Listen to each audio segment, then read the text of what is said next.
The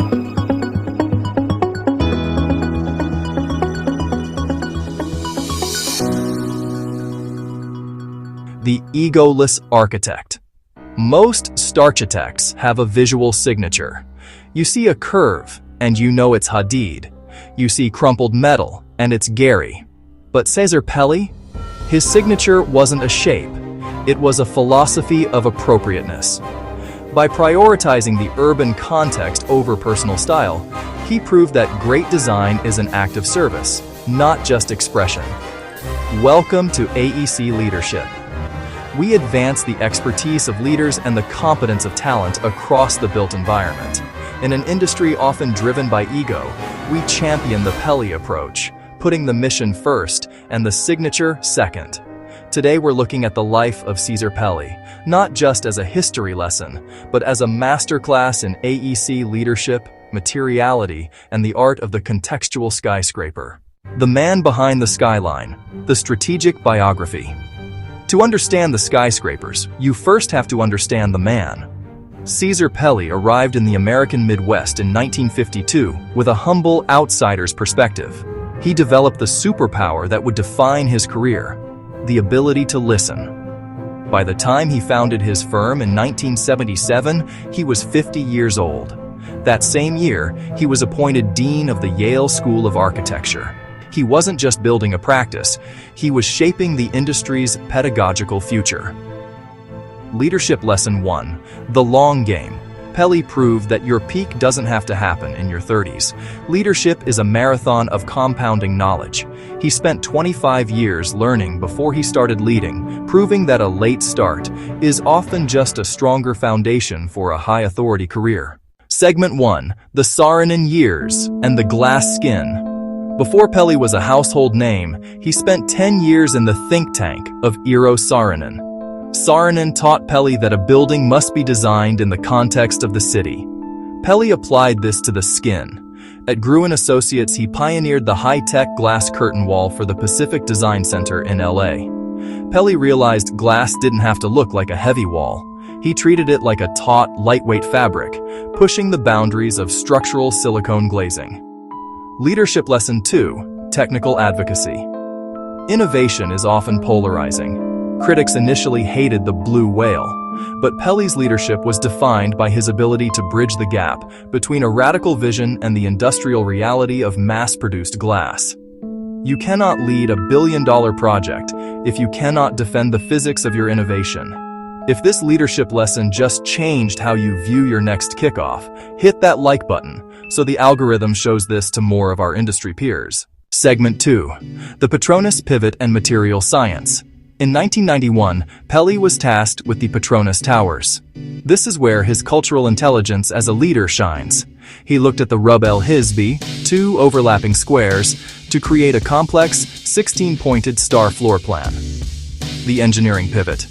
The hurdle wasn't the shape, it was the supply chain. Steel was expensive to import, but the local labor force was optimized for concrete. Instead of fighting the local market, Pelli and Thornton Tomasetti leaned into it. The data.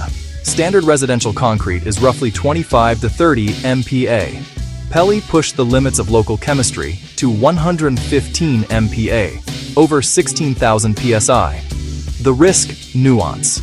It's important to note that this wasn't just about availability, it was about stiffness. On ultra-tall buildings, controlling drift, or lateral sway, is less about sheer strength and more about the modulus of elasticity of the material.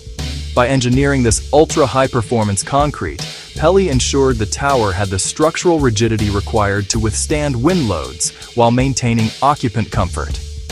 Strategic adaptability. Pelli didn't just use local labor. He and Thornton Tomasetti helped design the quality control programs and testing protocols required to reach that 115 MPa standard. It was an act of partnering in the truest sense, elevating a local industry's technical competence to meet a global benchmark. Leadership Lesson 3: Strategic Adaptability, the contextual lead.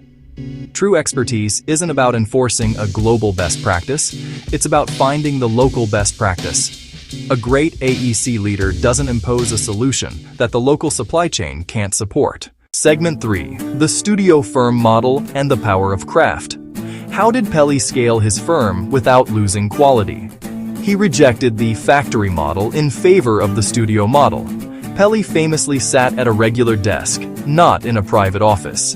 He insisted that the best idea must win, whether it came from a junior designer or a partner. The power of the model. His studio was a forest of physical models. He believed that holding a physical object in your hand, feeling the texture of the cardboard, was the only way to truly understand scale and light. Leadership Lesson 4. Intellectual Humility. By removing the physical barriers of a private office, Pelli created a low-friction environment for ideas. Leadership isn't about having all the answers. It's about creating a culture where the best answer can emerge from anyone, regardless of rank. Segment 4. The Public Gift, Salesforce Transit Center. Pelli believed that because a tall building takes so much from a city, light, air, space, it must give something back. The Salesforce Transit Center features a 5-acre elevated park and a skin based on Penrose tiling, a non-repeating mathematical sequence. Pelli's competence wasn't just in design, it was in persuasion. He convinced developers that public amenities increase the value of private assets. Leadership Lesson 5. The Urban Gift.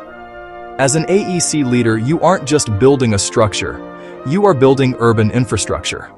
Pelli taught us that leadership is about advocacy, convincing stakeholders that their long-term legacy is more valuable than their short-term square footage.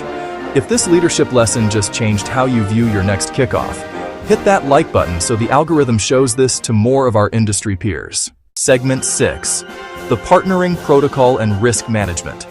While many architects see the general contractor as an adversary, Pelli viewed them as a critical extension of the design intent. On the Petronas project, he didn't just design, he managed a global consortium of contractors from different cultures and technical backgrounds. The Engineering Pivot. Pelli understood that on ultra-high-rise projects, vertical transportation, elevators, and structural damping determine whether projects succeed or fail financially. He worked in a brave new world of early BIM and complex scheduling to ensure that the 16-pointed star floor plan didn't become a logistical nightmare for the forming crews. Leadership Lesson 6. Collaborative de-risking. High-authority leadership is about anticipating friction. Pelli didn't wait for a change order to fix a constructability issue. He brought the builders into the studio early. An AEC leader's job is to make the contractor's job possible. If the builder can't execute your vision profitably, your vision is a failure. Segment 6. The Materiality of Longevity, the Granite versus Glass Debate. Pelli often moved away from the all-glass box of the international style. At the 777 Tower in Los Angeles or the World Financial Center in New York, he used stone and metal to create a sense of permanence. He understood that materiality walks marketability. The data. While glass is cheaper up front, Pelli argued for the lifecycle cost, LCC. By using high-performance stone veneers and stainless steel accents, he reduced the thermal load on the building's HVAC systems. Pioneering sustainable thinking before green building was a marketing buzzword. Leadership Lesson 7. The Value Engineer, not the cost cutter. There is a difference between value engineering, optimizing performance, and cost cutting, reducing quality. Pelli was a master of the former. He taught AEC professionals to lead with lifecycle thinking, convincing clients that a higher CapEx, capital expenditure, leads to a much lower OpEx, operating expenditure, over 50 years. Segment 7. Succession and the Firm versus the Name. In 2005, the firm changed its name from Cesar Pelli and Associates to Pelli Clark Pelli Architects. The succession move, a deliberate leadership move to ensure the firm's survival beyond its founder. More importantly, it was a strategic risk mitigation move for his clients. By changing the name, Pelli signaled to global developers that the Pelli Method was a repeatable institutional system, not a one-man show. It ensured that a 10-year project lifecycle wouldn't be jeopardized if the founder retired, turning personal expertise into permanent corporate competence. Leadership Lesson 8. Institutionalizing Excellence. Your ultimate test as a leader isn't what happens while you are in the room. It's what happens when you leave. Leadership is the act of making yourself replaceable while making your standards permanent. Conclusion. The Pelli Legacy. Cesar Pelli's roadmap for AEC excellence is clear. 1. The long game. Don't rush the foundation. Expertise compounds. 2. Technical advocacy. Defend innovation with data and physics. 3. Strategic adaptability. Elevate local supply chains to global standards. 4. Intellectual humility. Kill the ego. Let the best idea win. 5. The urban gift. Trade square footage for civic legacy. 6. Collaborative de-risking. Treat the contractor as a design partner. 7. The value engineer. Lead with life cycle costs, not just the bid price. 8. Institutional excellence. Build a firm, not just a name. Which of Pelli's leadership lessons resonates most with your current role? Is it the long game approach to expertise or his radical transparency in the studio model? Let's discuss the technical and managerial challenges of his work in the comments below. If these leadership insights help you bridge the gap between design intent and site reality, subscribe to AEC Leadership and help us advance the industry's expertise. Keep advancing your expertise. I'll see you in the next one.